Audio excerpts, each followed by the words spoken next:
आप लोग एक संगठन बनावे, एक साथ रहें, ताकि हमारे बच्चों को भविष्य में आगे बढ़ावें। हमारा परिचय, मेरा नाम रविकांत गोंड है। मैं उमरी भवानीपुर का रहने वाला हूँ। फिलहाल दुकान है हमारी। पैसा यहाँ कहाँ पे आए हैं? यहाँ उमरी जलाल में आए हैं। उमरी ग्राम सभा उमरी जलाल में आए हैं। किस प्रयोजन से आप आए हैं? यहाँ बहुत भारी संख्या में हैं। क्या काम था यहाँ, क्या प्रयोजन था, पूरा विस्तार से बताएं।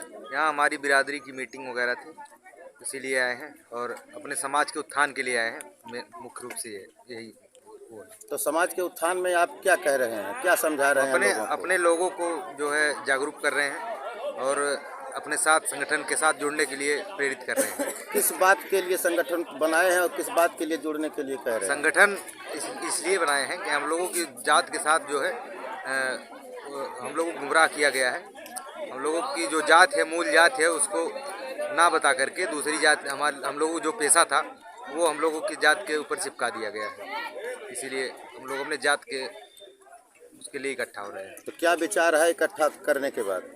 इकट्ठा करने का यही विचार है कि इस बार नहीं हमारी बात सुनी जाएगी, हमारा सर्टिफिकेट वगैरह नहीं इशू किया जाएगा, तो इस बार नोटा का बटन दबाएंगे। चुनाव का बहिष्कार। आपका क्या नाम है? हमारा नाम नमस्कार और जय बड़ा देव। हम अपने गौंड समाज के उमरी जलाल से अध्यक्ष हैं और हमारे यहाँ प्रोग्राम किया गया है गौंड समाज का। और हमारा नाम तो गणेश गौंड है।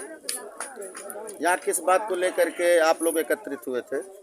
यहाँ पर एकत्रित हुए थे हम लोग इसलिए कि हमारी बिरादरी जो है एक होकर रहे, एक सरनेम लिखे। गौंड समाज हैं हम लोग, कोई अलग अलग लिखता है, गौंड लिखता है कोई। हम अपने हक के लिए यहाँ एकत्रित हुए हैं कि हमारा जो हक है हमें नहीं मिल पा रहा है, उसी के लिए हम यहाँ पर एकत्रित हुए हैं। कुछ बताएंगे आपका हक अधिकार क्या है और कब से है? जो अधिकार है 1977-76 से हमारा जो संविधान में रखा गया है हमारा आरक्षण, वो हमें नहीं मिल पा रहा है। इसके लिए हम इसकी मांग कर रहे हैं।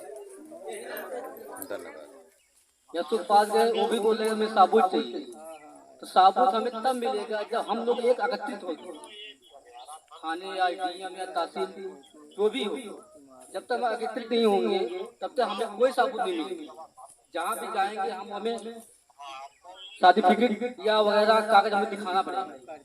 जैसे गाँव समाज के जो हमारे सदस्य वगैरह चल रहे हैं लेकर के संविदा हमारी, उसको हमें उनका साथ देना पड़ेगा।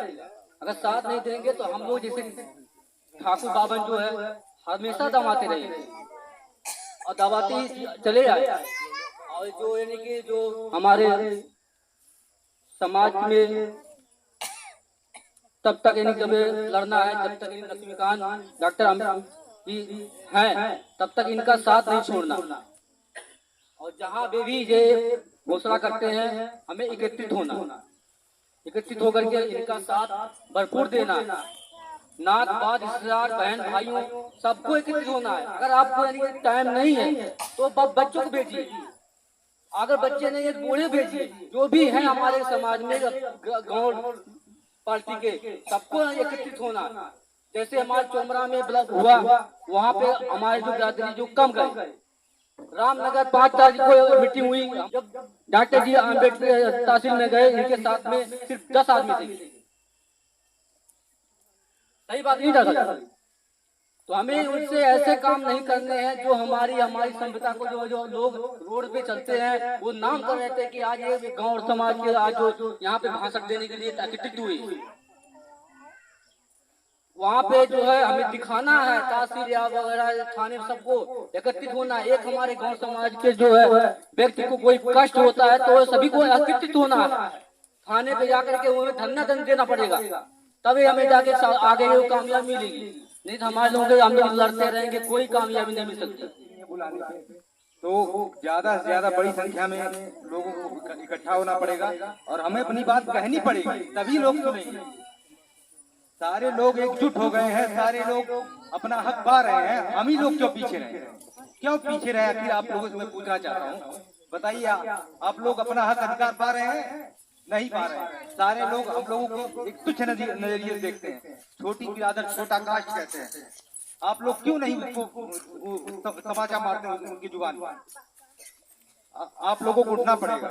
और अपना हक अपना सम्मान पाना पड़ेगा। हम लोग राजवंश से थे, हम लोग महारा और महारा और ये सब नहीं है। हम लोगों को अपनी जो है पूर्वजों की लाज को रखना पड़ेगा। और आप लोग उठिए और अपना हक पाइए, इकट्ठा होइए। कम से कम लोग बुलाते हैं, बताते हैं, तो कम से कम बड़ी संख्या में आप लोगों को आना पड़ेगा। और बगैर बड़ी संख्या में आए, बगैर अपना हक मांगे कोई मिलता नहीं है। जब बच्चा रोता है तभी माँ उसको दूध पिलाती है, और अन्यथा कोई नहीं पिलाता, किसी चीज पर ध्यान देता है। इसलिए आप लोगों को लड़ना पड़ेगा, आना पड़ेगा। हम लोगों की ये हालत है कि अगर हमारे घर में अगल बगल में किसी का जो है जमीन या किसी बात पर विवाद हो जाता है, तो साला हम लोगों को खोजना पड़ता है कि कौन पंडित जी आएंगे हमारी सिफारिश करेंगे, कौन यादव जी आएंगे हमारी सिफारिश करेंगे। हम लोगों के बिरादर में, हम लोगों के समाज में एक नेता तक नहीं है। बताइए आप, कितनी तकलीफ की बात है। सोचना पड़ता है कि हम किसके पास जाएं, हमारी बात कहाँ सुनी जाएगी, हमारी बात आखिर कहाँ सुनी जाएगी। हम लोग को सोचना पड़ता है। बहुत ही शर्म की बात है। हमारी महिलाएं जो है वो कहती हैं जो है उतनी पढ़ी लिखी नहीं है। हमारे समाज के लोग जो कमाते हैं, आधा तो आप लोग जानते हैं क्या होता है। या तो इसलिए कुरीतियों को दूर करिए और अपने हक अपने समाज के साथ इकट्ठा होइए और जो है अपने सम्मान के लिए लड़िए, ठीक है। और अपने बच्चों को और सबको जो है बच्चों को पढ़ाइए। विशेषकर सबसे जरूरी चीज ये है कि शिक्षित होना पड़ेगा। लगभग हमारे समझ में आता है कि 85% को लोग मुड़ता है, हमें जगाना पड़ रहा है। और जब तक जगाया नहीं जाएगा तब तक कोई जागने वाला नहीं। तो इसलिए हम ये कह रहे हैं कि उन्हें जगाया जाए और गांव-गांव मीटिंग किया जाए, तभी ये लोग जागेंगे। उसमें थोड़ा समय लगेगा और जागेंगे।